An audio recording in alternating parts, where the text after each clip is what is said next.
Let's see, there's another one.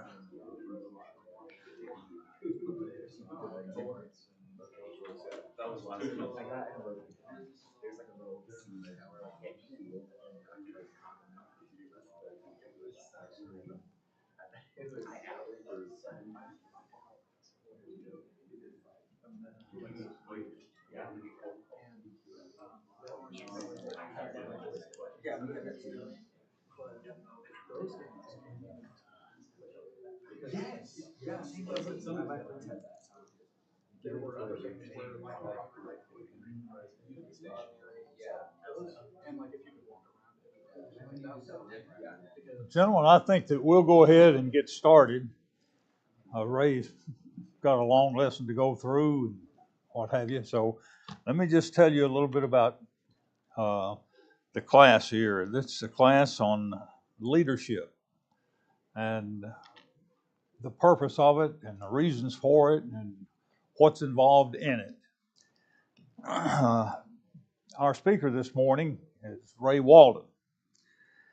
Ray is the husband of Shelley, who is the director of our preschool program. He's the father of Addison, Bennett, and Carson. He's the grandfather of Sailor. Now, not everyone that will speak is of the grandfather status, but Ray has just attained that just a short while ago. He graduated from Middle Tennessee State University with a degree in marketing. His areas of ministry and responsibility here at Creve Hall are the children's ministry, youth ministry, education, facility events, and the YAC ministry.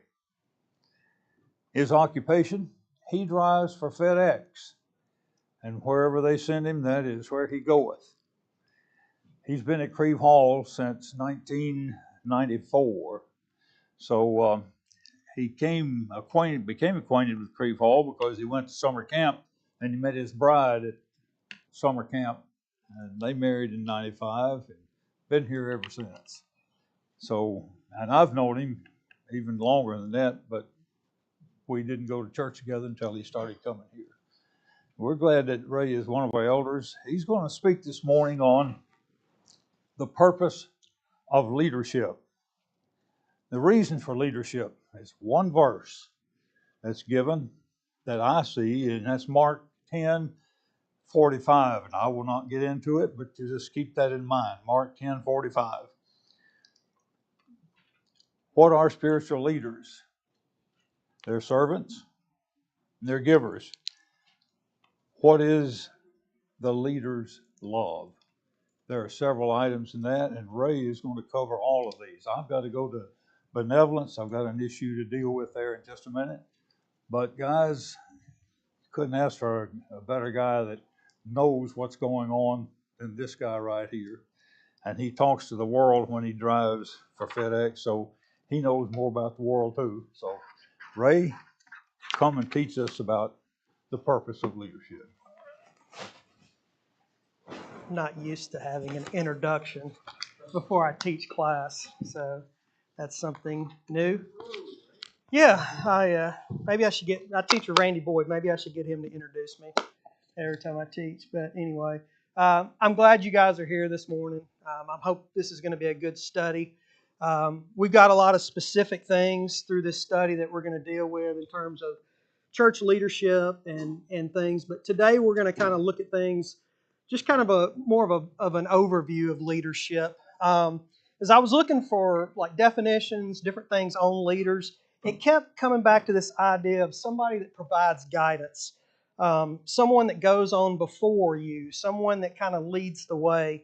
And we know, because of this, that's a serious task.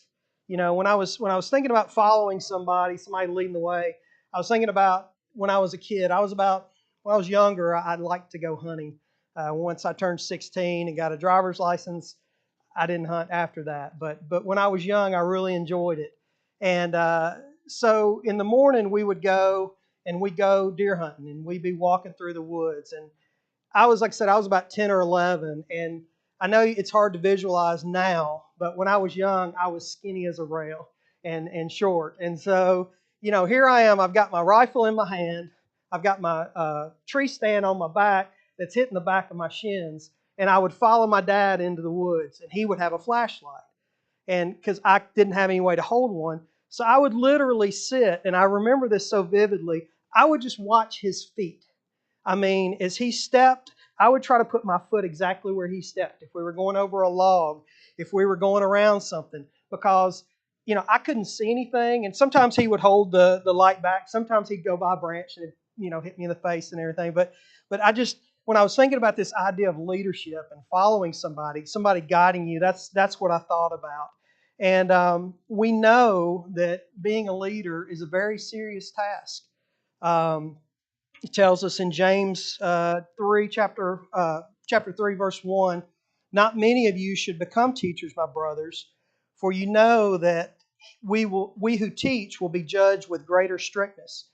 So again, it's a serious task to be providing guidance to people, to be leading people. So we need to take that seriously. And I'm sure all of you have stories of churches or organizations or things that have gone down the wrong path, or have gone, in a business out of business because of the wrong leadership. It can be catastrophic. I found this quote, which I thought was pretty interesting. It says, "Before you are a leader, success is all about growing yourself. When you become a leader, success is all about growing others." And so I thought that was a pretty interesting quote, just about being a leader. Um, Turn over to Matthew chapter 15, verses 10 through 14.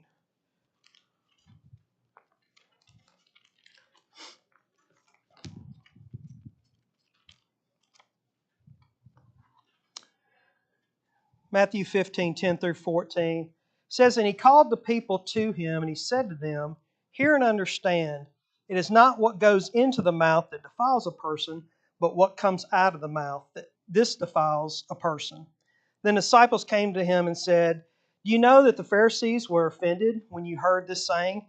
He answered, "Every plant that my heavenly Father has not planted will be rooted up. Let them alone. They are blind guides. And if the blind lead the blind, both will fall into a pit." You hear that saying maybe from your parents growing up. If everybody else is jumping off a bridge, would you do it? Well, the answer is yes. In a lot of cases, a lot of people follow the wrong person and end up going down the wrong road with them. So, like I said, we're going to be talking a lot about church leadership and what that looks like. And that we'll spend quite a bit of time today talking about that as well. But I want you guys to think back in your life. Think about somebody that was a leader to you. This could be at work, it could be at school, it could be in the church. Um, and think about, why did you want to follow that person? What were some characteristics of that person that made you want to follow them? And maybe it's the opposite too. What were some characteristics of maybe a leader that was over you, or that you worked with, that made you not want to be that way? So, does anybody want to share any of those? Got any ideas? Peter talked about no deceit in your mouth. Right. Deceit. Right. Yeah. Yeah. But I'm talking about somebody for you personally. I'm wanting to know, in somebody in your life that was a leader that either you looked up to, or you said, if I ever get in a leadership position, I don't want to be that way. So, and what were some characteristics? Anybody have one? Yeah, Steve. I'd say proficiency in what they do, so they're good at what they do, and then that empathy, like you can trust them that they're going to look out for you, and so you just trust what they say and follow. Okay. Yeah. So there has to be that trust there, and you've got to know that they've got your best interest in mind too as well. So yeah, I think that's really important. Bubba, I know I've heard you talk about your grandfather and watching him. So yeah. Had a family food business, and before I knew about any of that, he was my grandfather. So, yeah, I wanted to go with him back into his office 5 years old and sit and watch game shows during the morning and have lunch with him at his desk and pull out the little thing that would let me set my lunch on it on the other side of the desk, and a secret compartment kind of a thing. And I thought that was so cool. And he let me learn how to be a leader by taking out the garbage for all of the people in the company and by cleaning the restrooms at the warehouse. So that was what he thought was the most critical beginning point. Yeah. It's helped me a lot. Yeah. She's been gone a long time, but still. Yeah. Yeah. I mean, you think about, in school, you could tell teachers that cared about what they were teaching. Sometimes you'd be in a class, intro to whatever, and there'd be, at least where I went to school, there'd be a couple of hundred people in there, and they're just, you could basically just turn the page in the book to see what's being taught. You get this standardized test, but then you had other teachers that were passionate about what they taught, and it's like, man, I really want to learn more about this, even if maybe you're not as interested in it. We had a guy, when I was in the corporate world before I started driving a truck for about 25 years. And the first company I was with for 22 years, we had 4 different CEOs in a period of about 8 years. So it was not a good situation at all because, the leaders would come in, they would want to make their stamp on the company. But we had one guy, and every time you would go into a meeting, you could tell what department head he had talked to right before the meeting because he would come in, and if he had talked to marketing right before product development, they would be on sales. You guys aren't doing this. If he talked to sales before, then he'd get on product development. You guys aren't making the right product and everything. And so, our leadership team, they knew that about him. And so everybody would try to catch him right before a meeting, and so anyway, that's an example of some a characteristic that's not good. But anyway, I wanted to look at a few characteristics of some things that I think are good characteristics for a church leader. And there was a quote, and I thought of something immediately. I thought of someone immediately when I read this, but there was a quote from a teacher at Faulkner University. And he said, "A leader is someone who, when you see him, you know is going to ask you to do something you do not want to do. And when you leave him, you feel like you have finally persuaded him to let you do it." And I thought of Ray Frizzell. I mean, I don't know if any of you were around when he was here, but I can remember Ray, coming up, and he'd kind of, "Here's where I am on this, brother," and he would, if you brought him something, he would say, "That's a great idea. Why don't you do it?" and everything. And he was great at that. But one of the characteristics I came up with is someone who can delegate. I think back to Moses. He was being just overwhelmed by the burden of judging the people, and it was so much on him.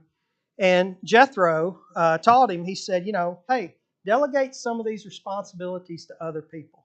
And I think that's something that a good leader does.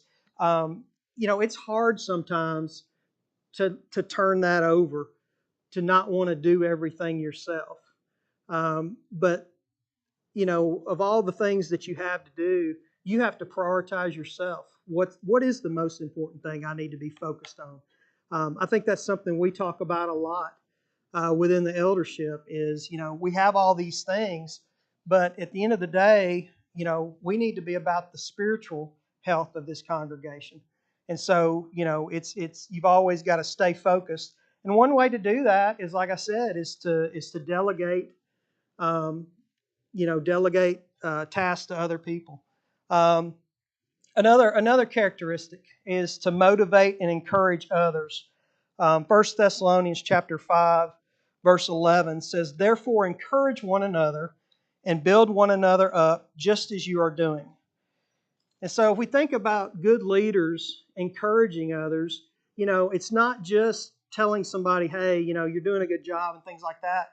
it's also encouraging those that are leaders and encouraging them to continue that task. You know, if you think about our church here, you know, we have kind of different groups age-wise. You know, we've got our youth group, and we've got leaders within that youth group. We've got our YAC group.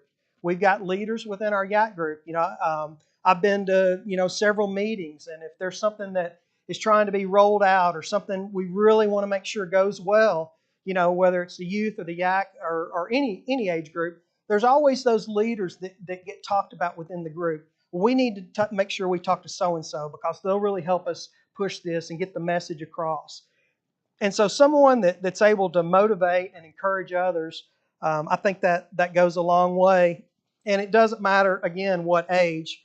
You know, 1 Timothy 4:12 says, "Let no one despise you for your youth, but set the believers an example in speech, in conduct, in love, in faith, in purity."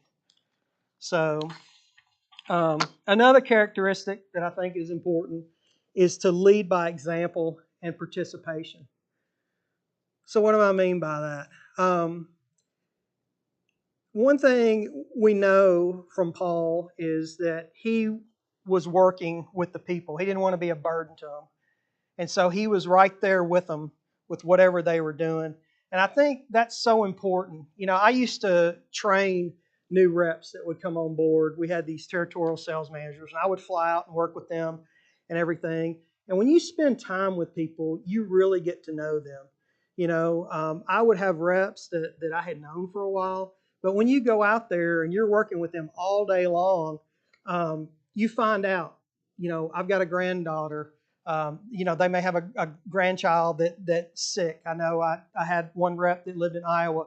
She had a granddaughter that was just terminally ill, and I had no idea. She'd never shared that with me.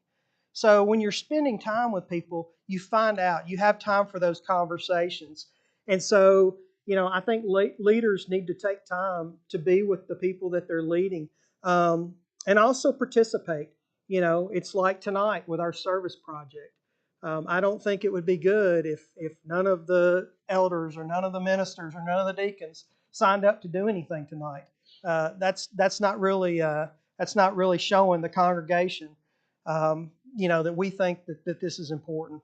So so I think that's something. You know, like I said, Paul worked. He said, "For you remember, brothers, our labor and toil, we work night and day, that we might not have to be a burden to any of you, while we proclaim to you the gospel of God." So he was able to be with the people and teach them. I think good leaders set goals and dream for the future, and not only be setting goals for today, but also planning for the future. They've got to have the courage also to move forward with those plans. You know, it's not enough just to set those goals, but you've got to have that courage to move forward. And one of my favorite stories on lack of vision, lack of goals for the future is the story of Blockbuster and Netflix. I don't know if you've heard this story, but you know, back in the day, Blockbuster, they just totally dominated the video rental market. And they realized, you know, VHS rentals had been out before, but they were always in like not a great section of town. They might be part of a gas station or something like that. And so Blockbuster built stores in the suburbs. And at their height, they had 9,000 stores and they made $6 billion in revenue. And then there was a guy named Reed Hastings and another guy, his friend Mark Randolph, that they rode to work together. And Reed had rented Apollo 13, and like many of you remember those days, he forgot to take it back on time, and so he got charged late fees. And so when he took it back, he had to pay a $40 late fee. And so he's talking with his friend Mark. He's like, "This is ridiculous, you know." So they said, "Well, what if we start a company that would have $0 for late fees?" And that's when Netflix was born. And obviously, that same year, this was 1997, is when the DVD came out. So they figured out a way that, you know, we can do a subscription. We can mail people the DVDs in the mail. They can return them whenever they want. But they were still having a hard time competing against Blockbuster. So 3 years into building Netflix. They only had 300,000 subscribers. They were losing money, and so they were losing about $50 million a year. So they went to Blockbuster and they said, hey, buy us out. We'll sell you Netflix for $50 million. We'll handle the online. You keep doing the physical store. And the CEO at the time, John Antioch, I guess is how you say it, he laughed them off. I mean, Blockbuster ruled the market. They were a behemoth. And he said no and didn't take them seriously. And so then, obviously, you kind of know the rest of the story.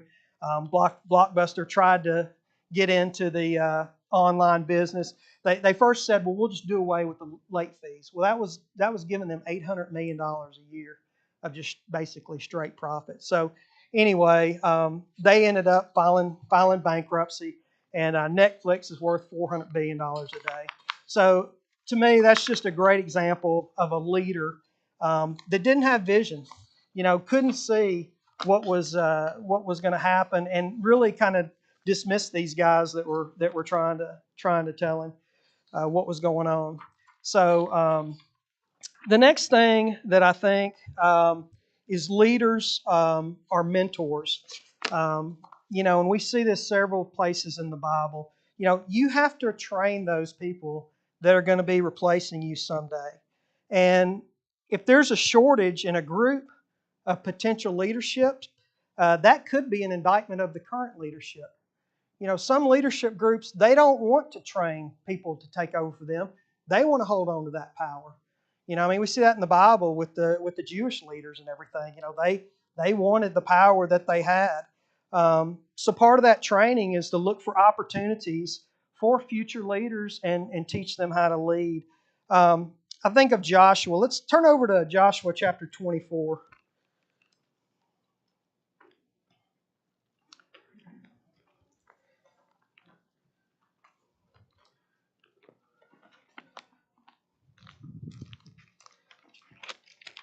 And we know that Joshua led the people through many battles. He gave them great victories.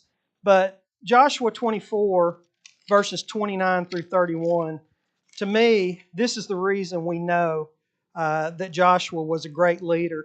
Said, after these days, Joshua the son of Nun, the servant of the Lord, died, being 110 years old. And they buried him in the inheritance at Timnath-Serah, which is the hill in the country of Ephraim, north of the mountain of Gash. Israel served the Lord all the days of Joshua, and all the days of the elders who outlived Joshua and had known all the work that the Lord did for Israel. So you want to know if Joshua was a good leader? That verse right there tells you, because the people followed God during his leadership. And I think that's something that we all want to be said. But one thing that happened with Joshua is Moses set him up for success. Let's turn over to Deuteronomy chapter 31.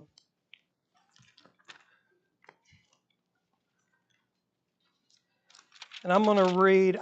I'm reading, I guess, because of the microphone, so they can hear on the tape. So it's not that I enjoy reading all the time myself, but we'll just do that. So anyway, Deuteronomy, I'm going to read verses 1 through 3, and then verse 14, 15, and 23.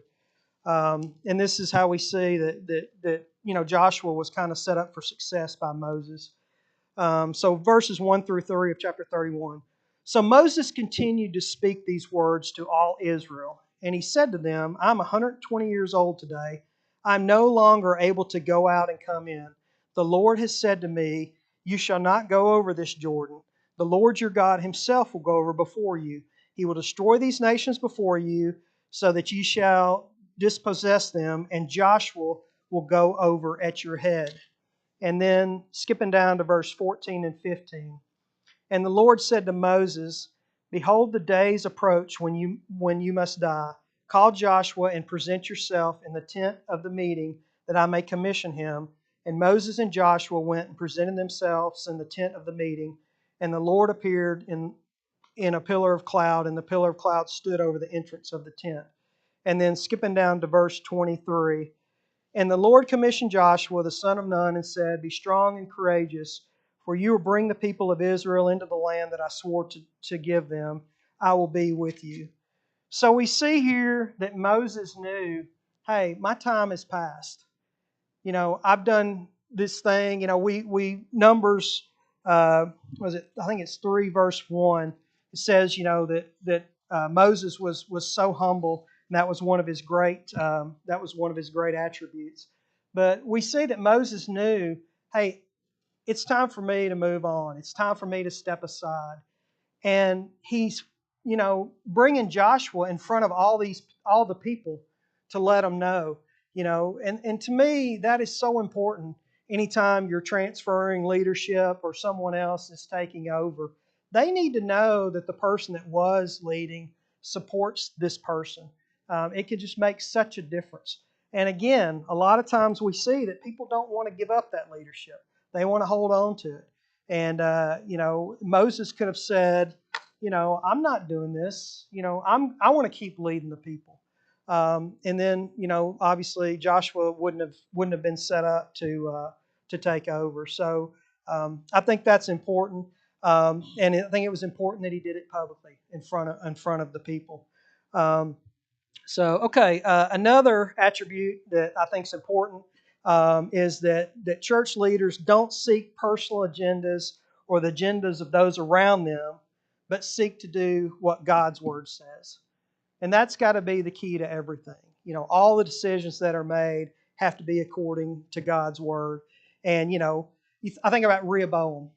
If you'll remember, Rehoboam didn't listen to the older, wiser men that were giving him advice. He listened to the guys that he had come up with. And, obviously, because of his leadership, the kingdom was split and things, were never the same for the children of Israel there.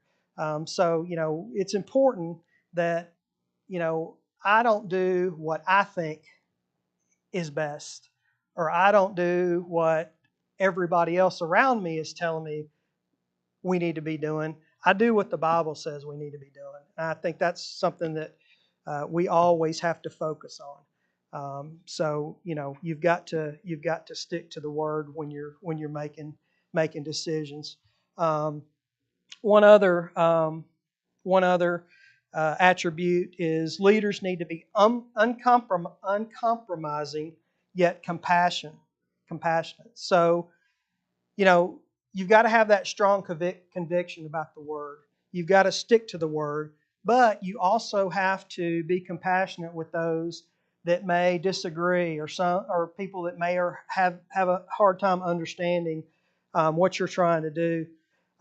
Galatians chapter 6, verse 1 says, "Brothers, if anyone is caught in any transgression, you who are spiritual should restore him in a spirit of gentleness. Keep watch on yourself, lest you too be tempted." So we see that, we've got to restore those that are caught in sin, but we've got to do it with a spirit of gentleness. It's amazing to me that sometimes people will go to somebody and just rail on them and tell them just how wrong they are for what they're doing.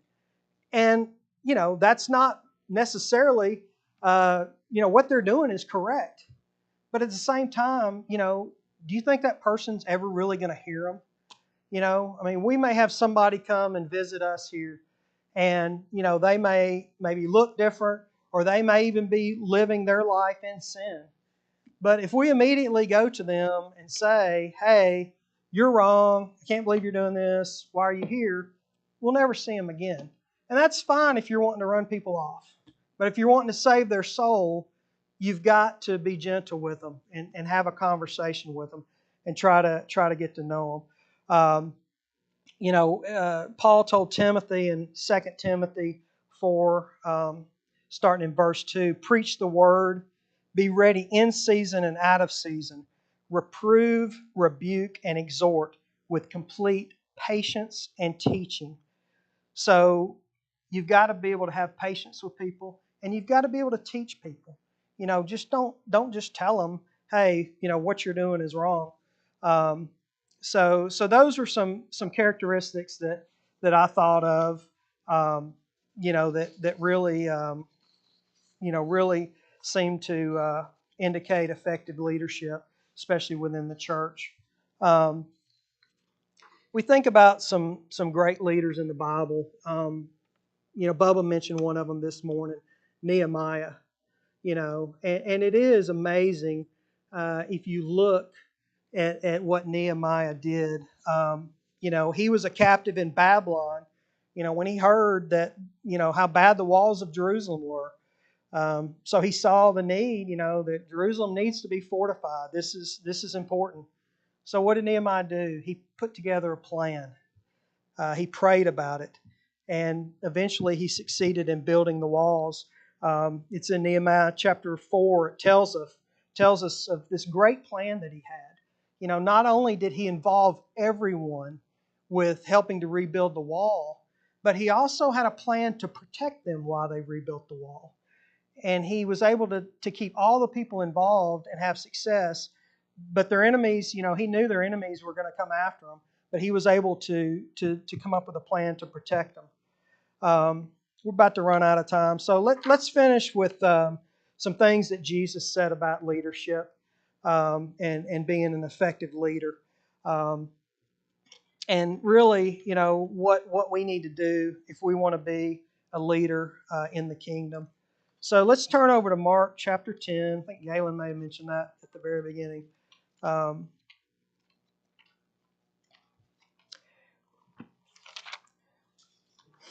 Mark 10, 42 through 45.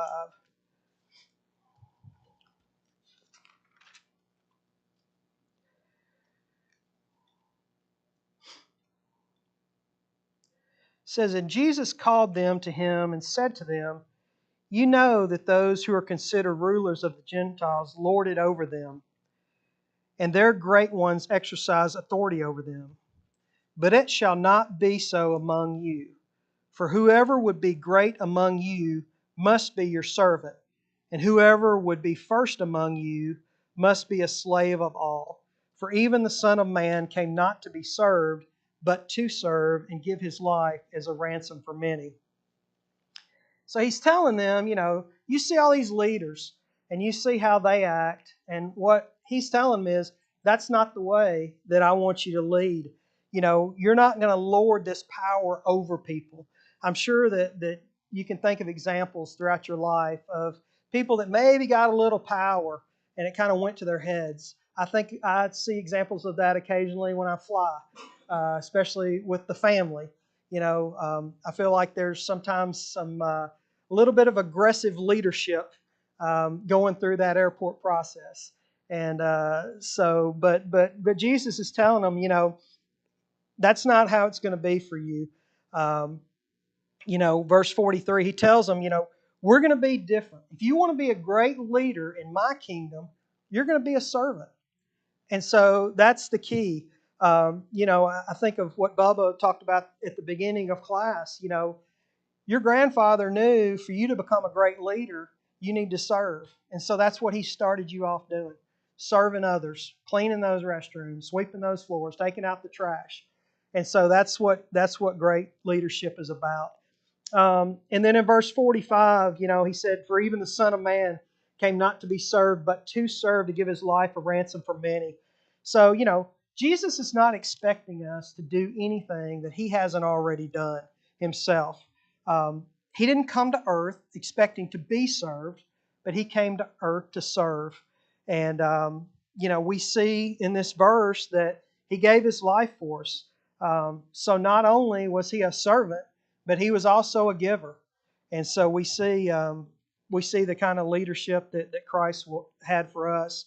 And then Philippians chapter 2, verses 5 through 8, has a lot of these same thoughts.